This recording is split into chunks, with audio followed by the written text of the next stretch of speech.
folks, and welcome back to Honkai Star Rail. And at the time of this recording, it is a day before the actual anniversary, which is on April 26th. Which released, April 26th of last year, the game was released. But by the time this video will go live, it will be the actual anniversary, the 1-year anniversary. So I wanted to go ahead and do this because I will be busy tomorrow and can't really get to the recording it on the day of. Anyway, yeah, a year ago, I jumped into the game via my old laptop. This was before I got into my PC and started streaming more between that and PS5. You can tell when your journey started. If you started on day 0, you can just tell via the Trailblazers first awakening day, which is, for me, the day of. So the 26th is my anniversary of starting the journey of Honkai Star Rail. And I have to say, it's a very enjoyable journey. Yeah. Oh goodness gracious! This is the third take. I do apologize on that. Journey story-wise, it's a very enjoyable story. It has its funny, nice moments. They're absolute what the hell moments, and just moments are just like very confused. Like, what did I just see, or what did I witness? Which is pretty much my general reaction to the entire right now, as of right now, the current Trailblaze stuff, the Trailblaze through Penacony. That's my entire reaction. Is a bunch of those reactions and stuff. But overall, even before Penacony, there were some nice, like I said, the very interesting moments and the absolute what the hell, wait, what moments. But it's a thoroughly enjoyable storytelling, especially through some of the events, which I believe did contribute to some of the canon. I believe I did one, but I didn't think that was a voice event that wasn't too much into the canon. But I think I should be getting back into covering like more of the voiced events, which do contribute to stuff. I do recall doing okay, Hano Prison Break. I think I did. No, I think Hano's Prison Break, I did it off stream, and didn't think it would really contribute to the stuff. It's pretty much like an event to go over the mechanics of Penacony and a little bit more depth during an event, but it doesn't really contribute to the story as much. This one I think I did also record, or no, I did this often as well because I didn't think that it would contribute to stuff. This one I don't recall if I did. Pretty sure I did cover this, covered this, did this, and stuff. But I felt like events like this that didn't really contribute to the story. I think, you know what, I better not cover it. But things like the Trailblaze missions and the character companion quests, I will cover. Which, speaking of character companion quests, I still need to do wait, where is the missions? Oh, I could just do this here. Yeah, I still need to do Argenti's one. I completely forgot. Like, oh, whoops. Yeah, I still need to do that. And some other things, but overall, enjoyable story, and you know, I guess I'm gonna have to make a day to actually go through the Argenti story quest, because right now, other than the bartending event, which is still, I have 10 days left to do. I'll get to it eventually. I might as well also do Argenti's story quest to get it out of the way. Yes, yosh. Anyway, in terms of characters, design-wise, I do like the fact that each of the characters have their own individual uniqueness to them.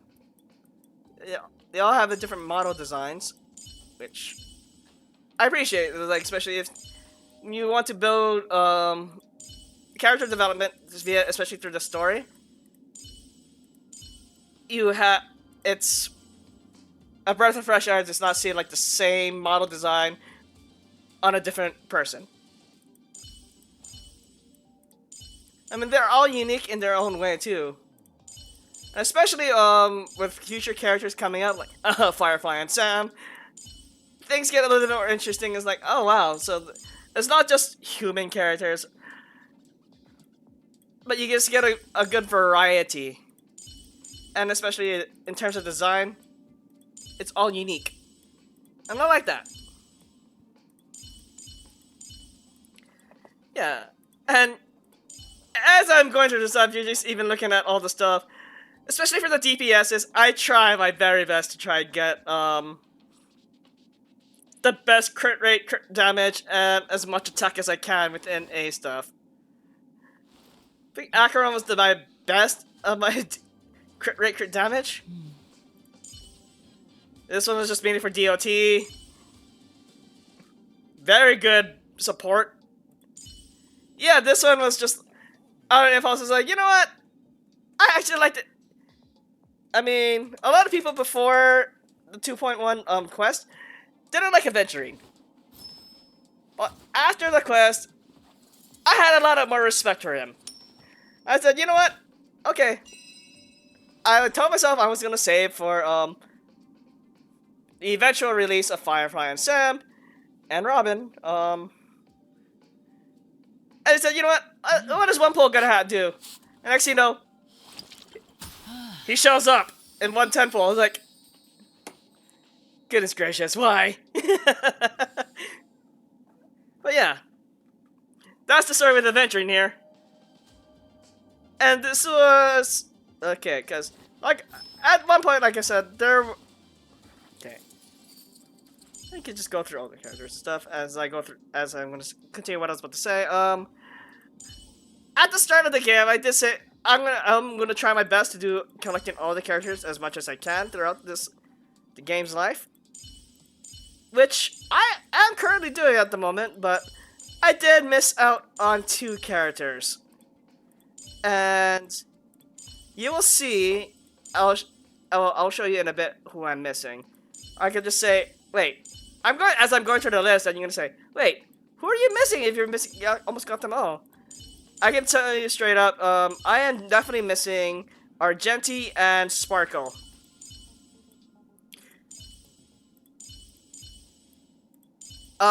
Truth be told, I don't recall the reason why I skipped on Argenti. I'm thinking this was prior to the Panaconi patch.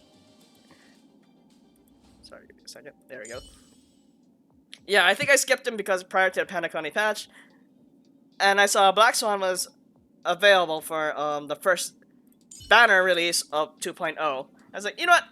I heard that. I was looking at her kit based on what was revealed based on it. The kit was revealed during the live streams.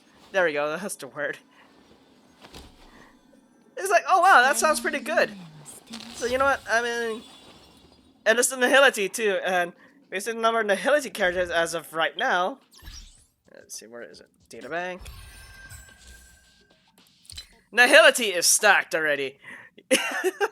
You have Welt. Very good, and I liked him, even though I don't know, I never got into any of the closed betas for, the Star Rail was prior to its release, but I've seen people say Welt is a very good unit to have. And it still holds true, especially with Acheron as well. Kafka, well, of course, the moment we all saw her, well, a majority saw her, is like, we must E6 her now. Yeah, so that also did include Bill, Devin, and I, which I did cover on a stream. Well, actually, both recordings, actually. No, wait. My summons was on the stream, and theirs was a recording. Yeah, that's what happened. Yeah. Silverwolf. She was the second character that was released after, no, wait, no, wait. It was Zila, Jinyuan. Shoot, who am I missing? I know Silverwolf came by, who was after that? Oh, shoot. Goodness gracious, my memory's, not great when it comes to remembering when banner releases. Then again, there is someone out there who's actually recording, noting down the banner history of the stuff, but the Silverwolf was, I'm pretty sure, 1.1, I believe. Yeah, I remember there was also an event that was centered around her, too. Black Swan, introduced 2.0. Acheron, the latest Nihility character I've received. And maxed out the E6 S5. I believe also Bill and Devin also got to E6. I mean, Bill and Devin for sure got it to E6. But I'm not too sure about the Lycones. I need to ask them about that. Pretty sure Devin is just S1. Bill, I need to ask for sure. Okay, you know what? Since I'm going through this, I've collected all the healers for now. Luocha being... Luocha and Hoa Hoa, I think there was a very much additional needed, especially early game. I mean, granted, Bailu and Natasha, especially if you have to separate them into like MLCs, they were great early on, but like 412s, I was like, oh god, I needed more like survivability and stuff. Someone who can provide more consistent healing. That's when Luocha came in, and it just I ended up benching Natasha, had Bailu and Luocha at one point. Then once Hoa Hoa came in, I ended up benching Bailu. Yeah, Blinks, I did level up a bit, but I only put her in a more niche situation, mainly for like a full mono quantum team. And Gallagher, I was originally going to stuff, but after certain events, without me saying too much about the story, if you haven't gone through it, I decided against it. So you know what? Never mind. I'll just get this stuff from you, but not bother building you. Reservation! Trailblazer! Well, Trailblazer should be realistically in all the categories here. But yeah. Trailblazer, very good. He's a very good support, tank, especially if you want to utilize him, especially for free-to-play team comps. Very good. Japard! Oh, Chappy boy. I think of the standard 5 stars, you're the closest to being E6. Because every so often, it was like, every time I would lose the 50-50 or go through the, every time I do get 10 tickets for the standard banner pulls, it would tempted to be Japard and not anyone else. I was like, are you telling me something I need more support? I mean, tanks? I was like, okay, sure. Fushwan, very good, especially, despite I use her in the most niche situations for, like, Mana Quantums. Yeah, a very good support, tank overall. Aventurine! Like I said, though unexpected, I did like his stuff, and overall survivability for teams is just great. Especially I used him when I beat the Conundrum 12 for the first time, and that video is up now, so yeah. And for the most part, especially for the 4 stars, except for Gallagher, I will eventually get... Okay, just kidding. I will try to get everyone up to their maximum level, which is at level 80. I will get to that eventually, and we'll make a post. I finally did it! I managed to get all characters to level 80. In terms of the talents, that's a different story. But Nihility has been gone through. Very good, very good, very good, very good. Outstanding! Very good, I just started building her. Early on, especially with Sample, Kafka, very good, especially with dealing a lot of AoE damage, not AoE, DOT damage, there we go.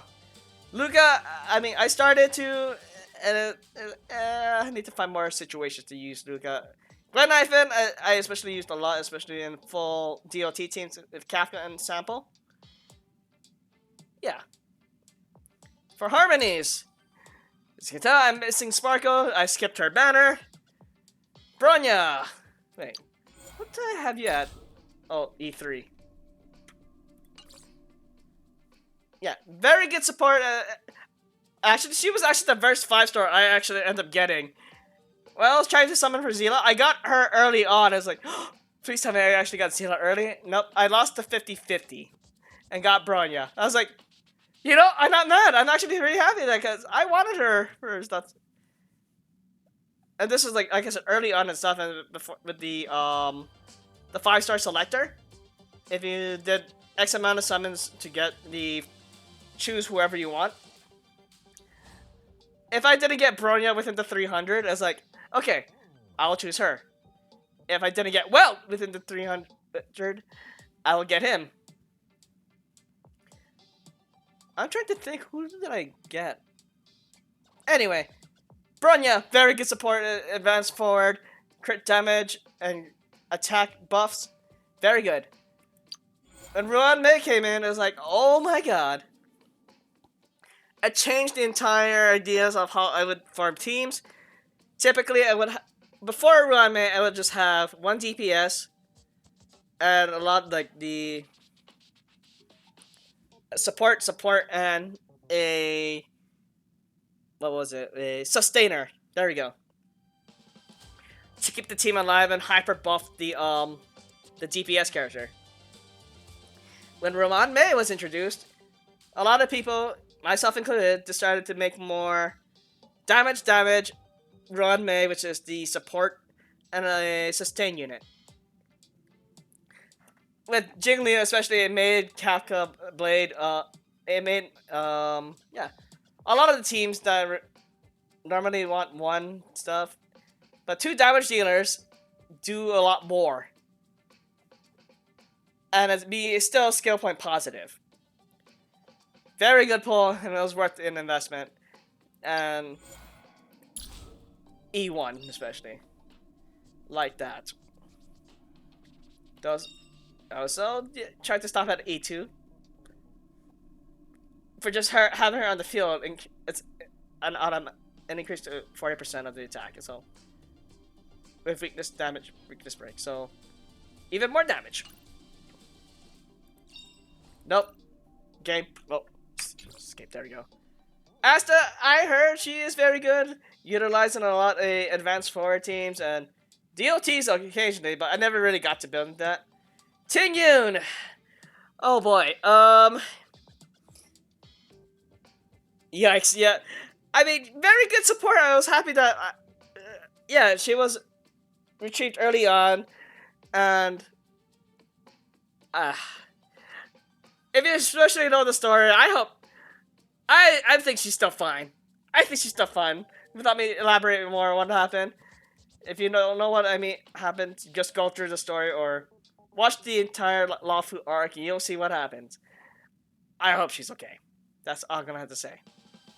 No. I think she's fine. I think she's fine. Then, Yukong. I used her quite a bit, especially when Imbiber to Lune was introduced, to utilize more of the crit damage boost. Yeah. Hanya, I never really got to experimenting because it was more of I just found it a bit difficult to understand her kit, but I guess with further studying and testing and experimenting how she's supposed to work, I will probably get used to it and stuff. Then Sparkle, whenever she does come back, I'll try to get back on track and get collecting all characters on debut. But yeah. Erudition! Yeah, so Himiko! I do remember,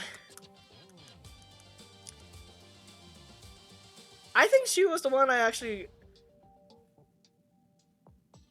I think. Okay, I gotta remember who I chose for the stuff, but I'm pretty sure it was Himiko that I chose for the stuff because I think she was the only one I was missing for the general 5 stars, the standard 5 stars. No, a lot of at start it was like, oh, she was okay, but she got even better when Ranmei was released. Jin Yuan, I can say the same thing. Got him initially because it sounded cool, and I like the idea of AoE attacks with electricity. Though at the time, especially how enemies were formatted, you couldn't really get the lightning orb to attack before the enemies were killed by Jin Yuan or anyone else. Herda, I actually started getting back into building her because of pure fiction. Herda and Himiko, god tier when it comes to pure fiction. Serval, I barely got to use her early on, especially in the stuff, but I've seen a lot of people utilize her, and she's very good. Jingyu, again, same story. I have heard so much potential from her that, especially at higher Eidolons, she becomes a very good unit. Argenti skipped because of. Yeah, I think I skipped because it was getting close to the Penacony update. We'll eventually get them. The Hunt.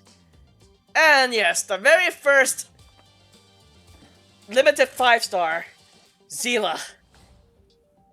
I believe on the initial stuff, I did get her to because they did release the kit earlier, and I was like, okay, you know what? Let's see what stuff. Of all the stuff, I said, you know what? A good stopping point would be E2, especially with the speed boost.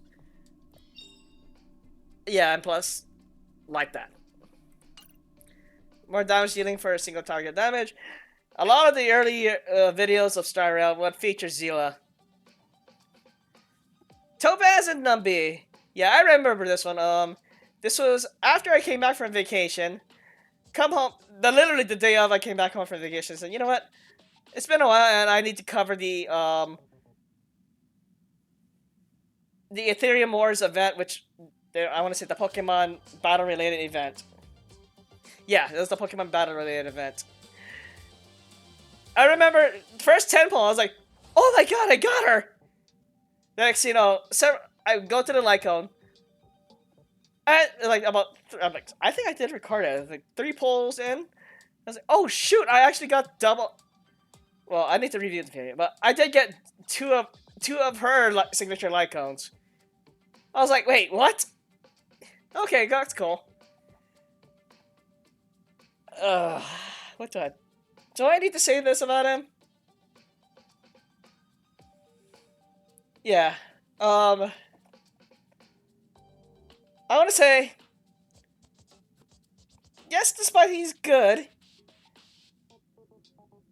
I just don't care about him. I mean, okay, moving on. Doctor Ratio. The first, excuse me. The first free 5-star released on Genshin, Honkai Star Rail. Goodness gracious, I'm just saying games mixed up now. Anyway, my impressions of him is like, oh, okay, he's pretty good. I mean, but I was told that he's pretty good with his Lycon. So whenever he does, his banner does come back, I will pull for the Lycon.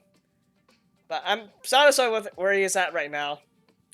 Danhan, I didn't really get to use him as much. He's okay, but... And Sushang, also the same case.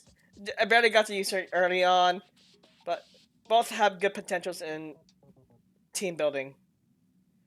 And destruction. Oh, the destruction. Clara! Yeah, I think I also won her on my, within the 300 pull. Again, I gotta remember who I chose, but hopefully I did record it and note it down, but let's see. Very good, especially with a lot of the counters. And I built her very tanky. I thought she barely dies, especially when you have a sustainer or a healer on her. Yeah, she's not going to die, and the enemies are going to be whittled down by health-wise from Svarog. Not so much from Clara's direct attack from, well, let's be real, it's just Svarog doing all the work here. But, decent unit. Blade! I heard so many stories of Blade, I was like, this was also before the Kafka stuff. I was like, I heard so much good things about Blade. I was like, as much as I wanted to get more Eidolons for him, I wanted Kafka more. Blade did have a recent rerun. It's just I had to skip it. It's like, oh god damn it. Oh well. Whenever Blade does come back, hopefully I'll be in a situation that's like, okay, there's no one else that is going to be interesting. I'll go for the rerun Blade. E6. Jigglypuff! My second, E6, 5-star. Very good. I believe she has a rate up right now for, her Lycone, her character in Lycone. But again, why would I pull for more characters when I have her E6? But the Lycone, I will have to wait it out a bit until she returns again with her Lycone. In Barberton Linne, I did get up to E2 on debut because this one was good. But no, this one was even better because not only do you have an extra stack, 3 stack, so it doesn't go into more of your skill points, but you end up going to advance forward and use it. Oh no, this is one with the extra skill point. This one is just an extra I can't really explain what that one is, but he made it made him a better on-field DPS where imaginary teams are. Yeah, but yeah.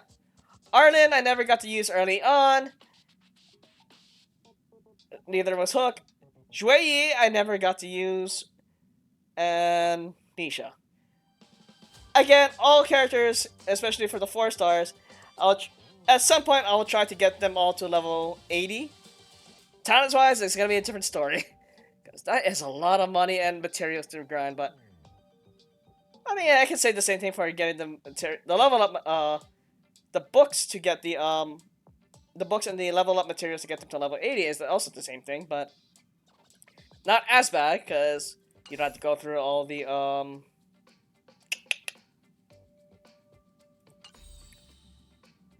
talents, which does require more. But overall, that is my general review of the stuff, my thoughts, and this essentially a cat review. I'm looking forward to seeing what Star Rail has in store for us. Yeah, I mean, I'm already looking forward to several things already.